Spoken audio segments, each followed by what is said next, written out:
Después necesita mostrar cómo entrar y salir del modo Fastboot en TCL 40R.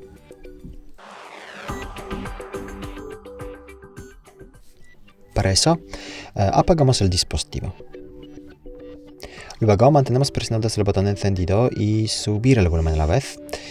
Y esperamos hasta que aparezca en la pantalla el logotipo de TCL. Así el dispositivo entra en el modo Recovery y luego desde el modo Recovery podemos acceder al modo Fastboot.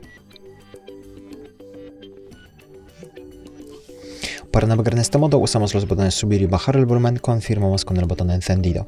Y de estas opciones seleccionamos la tercera, esta, entrar al modo Fastboot. Confirmamos y ya está. El dispositivo ya está en el modo Fastboot, lo pone aquí arriba, Android Fastboot. Y ahora navegamos aquí de la misma manera. Para salir del modo Fastboot seleccionamos la primera opción de aquí, Reboot System Now. Podemos también desde aquí acceder al modo Recovery otra vez o apagar el dispositivo. Como he mencionado, reiniciamos el dispositivo en modo normal, entonces Reboot System Now y el botón encendido y esperamos.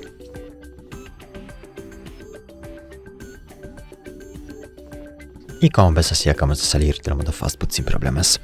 Muchas gracias por ver el vídeo, te invito a comentar ahí abajo, suscribirte al canal. Hasta luego.